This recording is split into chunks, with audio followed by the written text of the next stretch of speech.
नमस्कार, मैं हूं शिल्पा पाठक। बिहार आवर में आपका स्वागत है। आज 22 जुलाई और बढ़ते बिहार की 25 बड़ी खबरें की ओर। शारीरिक शिक्षकों को नियुक्ति का इंतजार। बिहार में शारीरिक शिक्षकों की बहाली के मामले ने एक बार फिर से तूल पकड़ लिया है। दरअसल कोर्ट के आदेश के बावजूद बिहार में अभी तक 8,000 से अधिक फिजिकल टीचर्स की चयन प्रक्रिया पूरी होने के बाद भी बहाली नहीं हो पाई है। इसको लेकर अब तमाम राजनीतिक दलों ने सरकार के खिलाफ मोर्चा खोल दिया है। बिहार सरकार को केंद्र सरकार के नियम कानूनों का हवाला देकर तुरंत इन टीचर की बहाली की मांग की जा रही है। बिहार सरकार राज्य में लगातार रोजगार देने के दावे करती है। कुछ समय पहले से राज्य में फिजिकल टीचर्स के लिए भर्तियां निकाली गई थी। इसके तहत फिजिकल टीचर्स के लिए कुल 8,336 पदों पर चयन प्रक्रिया आयोजित की गई थी। इन पदों पर कैंडिडेट्स का चयन भी कर लिया गया था। इसके बावजूद अभी तक टीचर्स की बहाली नहीं हुई है। इस मामला के साथ ही कोर्ट पर पहुंच गया। अब पटना हाई ने बिहार की सरकार ने शिक्षा विभाग को 2 हफ्ता में इन टीचर की बहाली के आदेश दे दिए हैं, लेकिन कोर्ट के आदेश के 3 हफ्ते बाद भी ये टीचर अपनी बहाली के इंतजार करते नजर आ रहे हैं। बीएड में लागू होने जा रहा है सेमेस्टर सिस्टम। 2 वर्षीय बीएड परीक्षा के लिए युवाओं के लिए बड़ी खबर। जी हाँ, मीडिया रिपोर्ट्स के अनुसार अब बीएड में वार्षिक परीक्षा की वजह सेमेस्टर परीक्षा होगी। जी हाँ, इस साथ सिलेबस में राष्ट्रीय और अंतर्राष्ट्रीय स्तर पर मौजूद सर्वश्रेष्ठ क्रियाकलाप शामिल किए जाएंगे। सिलेबस में भारतीय मूल्य, भाषा, ज्ञान, सिद्धांत और परंपराओं को भी जगह मिलेगी। कोर्स का मुख्य आधार कौशल होगा। साथ ही रिपोर्ट के अनुसार national counselling for teacher education ने ज्वाइस बेस्ट क्रेडिट सिस्टम में बीटी कोर्स तैयार करने के लिए 12 सदस्यीय बुकिंग ग्रुप बनाया जाएगा। NIOS से professor Saroj Sharma working group की चेयरमैन होगी। आपको बता दें कि हाल ही में यूपी सरकार ने न्यूनतम पाठ्यक्रम के तहत बीएड कोर्स डिजाइन कराया था, लेकिन NCTE के द्वारा ऐसे में राष्ट्रीय स्तर पर बीएड पाठ्यक्रम को डिजाइन करने की प्रक्रिया शुरू कर दी। उत्तर प्रदेश सरकार बीएड कोर्स में बदलाव करने को लेकर अगले सत्र में से लागू करेगी। CSEET 2021 का रिजल्ट घोषित। Company secretary executive entrance test का रिजल्ट घोषित कर दिया गया है। परीक्षार्थी institute of company secretary of India की वेबसाइट ICSI.edu पर जाकर रिजल्ट चेक कर सकते हैं।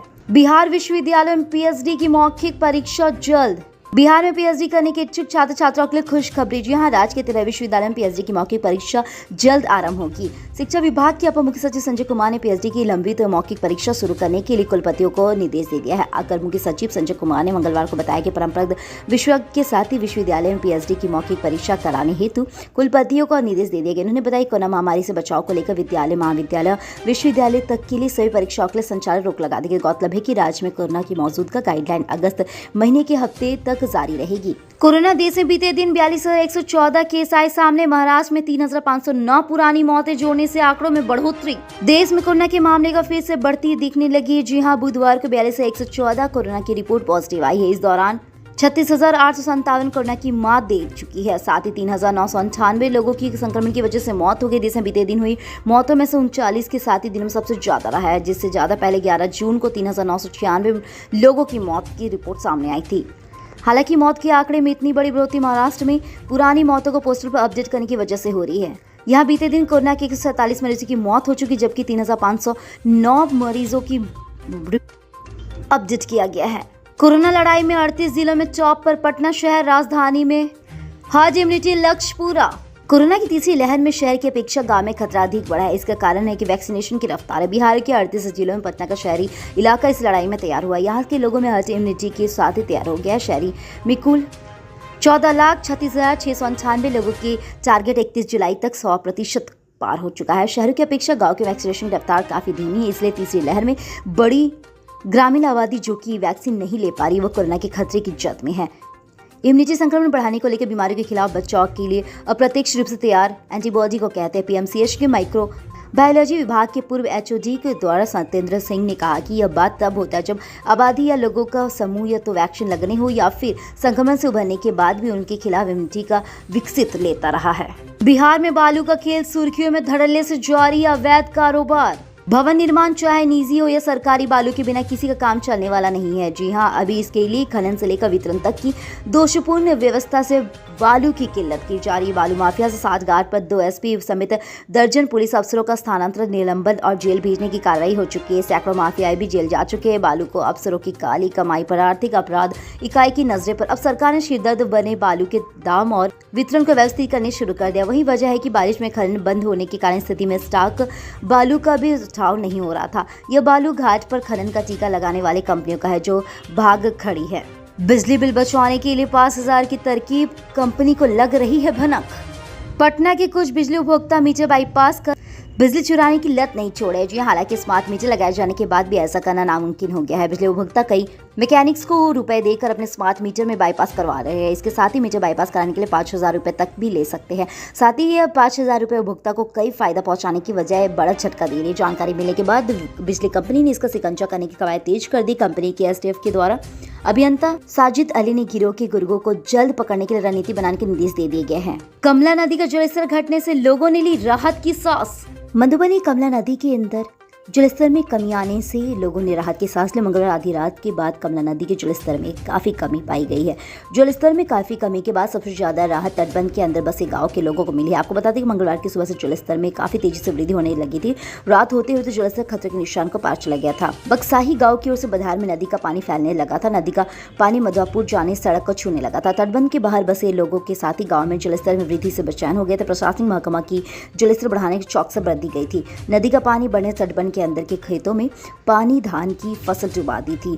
साथ ही आपको बताइए धौस नदी का मधुआपुर, यमनी और ब्रह्मपुरी और रातों दिन पर बखौर में काफी तेजी जलस्तर बढ़ा था। पिछले कई दिनों से हो रहे बाढ़ में धौस नदी की सुरक्षा तटबंध प्रखंड के अदौली और बसवरिया में टूट गया, जिससे दर्जनों गांव बाढ़ की चपेट में आ गए थे। एक बार फिर से जलस्तर बढ़ने से इन गांवों में फिर से परेशानी बढ़ सकती है।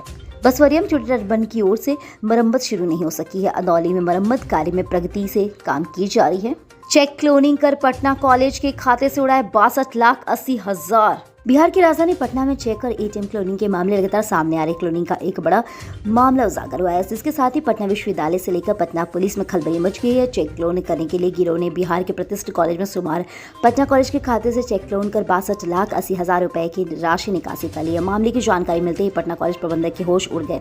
आनंद फानन में पटना कॉलेज के प्राचार्य डॉक्टर अशोक कुमार ने फिर बहौर थाने में एक प्राथमिकी दर्ज करवाई। इस प्राथमिकी में प्राचार्य ने पटना विश्वविद्यालय कैंपस स्थित इंडियन बैंक के शाखा प्रबंधक के ऊपर आरोप लगाया कि आवेदन इस बात की चर्चा की पटना कॉलेज के खाते से चेक क्लोन कर राशि निकाली गई है। सरकार के खिलाफ किसान गए हाई कोर्ट, गेहूं की खरीद में गड़बड़ी का आरोप। बिहार सरकार और किसानों के बीच की लड़ाई अब पटना हाई कोर्ट पहुंच गई है। जहां सरहदी विभाग के खिलाफ किसान संगठन ने PIL दायर किया है। किसान अधिकार मंच ने गेहूं खरीद में भारी गड़बड़ी का आरोप लगाया। इनका कहना है कि किसानों के नाम पर पैसे लोगों से गेहूं खरीदा जाता जो सरकारी कर्मचारी है। PIL में किसानों की तरफ से गड़बड़ी को लेकर प्रमाण पत्र दिए गए हैं। किसान की माने तो गेहूं अधिप्राप्तिम सरकारी कर्मचारी को भी किसान बताकर उनसे गेहूं खरीदा जाता। बक्सा में चौकसा के प्रखंड में आंगनबाड़ी की सेविकाओं को किसान बताकर उसका गेहूं खरीदा जाता। यही नहीं, PDS के दुकानदारों से भी खरीदारी की जाती है। सहकारिता विभाग के आंकड़े के मुताबिक बिहार में इस साल किसानों से गेहूं की रिकॉर्ड खरीद दी गई है। पिछले साल केवल 3710 मैट्रिक टन गेहूं खरीद करने वाले सहकारिता विभाग ने इस बाड़े में 4.5 लाख मैट्रिक टन गेहूं की खरीद की है। बोध गया टूरिज्म इंडस्ट्री से जुड़े सैकड़ों कर्मचारी हुए बेरोजगार। बोध गया में पर्यटन सीजन के आगाज के दूर दूर तक कोई हलचल नहीं दिख रही है। दूर एंड ट्रेवल इंडस्ट्री जुड़े यहाँ सैकड़ों लोग बेरोजगारी की कगार पर पहुंच गए। कोरोना की वजह से विदेश पर्यटकों ने पूरी तरह से दूरी बना ली। बोध गया में सबसे पहले श्रीलंका पर्यटक अगर टूरिज्म के पीक सीजन का आगाज करते, लेकिन पिछले साल से इस तरह में सन्नाटा पसरा हुआ। श्रद्धालु की आमद में जून जुलाई से आने वाली संकेत में मिलते लग रहे थे, लेकिन इस बार ऐसा नहीं मिला है। टूर एंड ट्रेवल की ओर से माने तो अब श्रीलंका पर्यटकों की भी अब बुकिंग नहीं हो सकी है। आगे भी उम्मीद नहीं दिख रही कि श्रद्धालु को आश्रित बोध गया की आर्थिक स्थिति बदहाल हो रही है। गोरखपुर से पूरे देश में सप्लाई हो रही थी जाली नोट, बिहार होते हुए आ रही है खेप।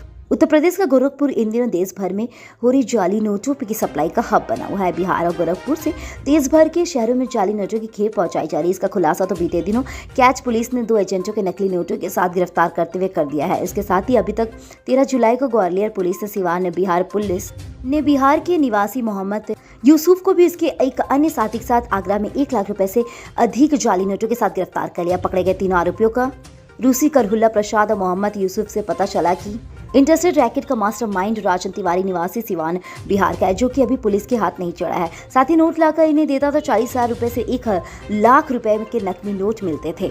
CO को बंधक बनाने एवं CI के साथ मारपीट मामले में 12 नामजद। समस्तीपुर अंचलाधिकारी अभय पद दास ने उच्चाधिकारियों के निर्देश पर चकमैसी थाने में आवेदन देकर शैदपुर हाट के पास अतिक्रमण खाली कराने के लिए सोमवार को पुलिस पार्टी और सरकारी कर्मचारी पर हमला करके कागज नष्ट करके वाहन की हवा निकालने जाने प्रतिनियुक्ति दंडाधिकारी प्रभारी अंचल निरीक्षक सत्यानंद पांडे को मारपीट कर जख्मी कर देने के साथ ही सरकारी कार्य में बाधा डालने को लेकर प्राथमिकी दर्ज कराई गई थी। बाबत थाना के साथ ही चंद्र प्रकाश टुडू का बताया जाए अंचलाधिकारी द्वारा प्राप्त आवेदन के आधार प्राथमिकी दर्ज करते हुए पुलिस आगे की कार्रवाई में जुट गई। थाना अध्यक्ष ने बताया कि इस कार्य में संलिप्त अभियुक्तों को गिरफ्तारी को लेकर सघन छापेमारी की जा रही है और जल्द अभियुक्तों को सलाखों के पीछे भेजा जाएगा। चिराग पासवान को बिहार बीजेपी से भी झटका।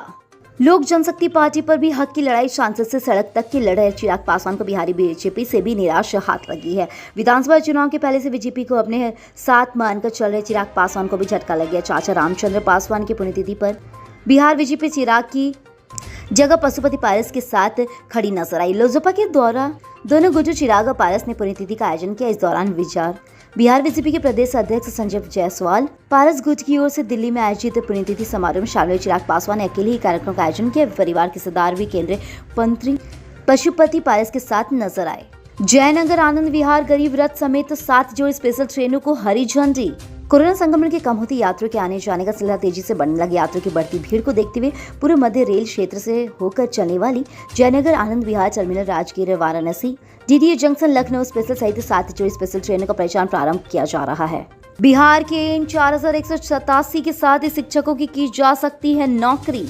बिहार राज्य के साल 2006 से लेकर 2015 तक के बीच सरकारी स्कूलों में पंचायती राज संस्थानों और नगर निकायों में अपॉइंटेड टीचरों के लिए डिग्री के मामले की बड़ी कामयाबी मिली, जहां राज्य की करीब 95% से अधिक टीचरों ने एनआईसी के स्पेशल पोस्टल पर जाकर अपनी डिग्री जमा कर दी थी। इन टीचरों ने अभी तक अपनी डिग्री एनआईसी के द्वारा पोस्टल पर जमा नहीं की है।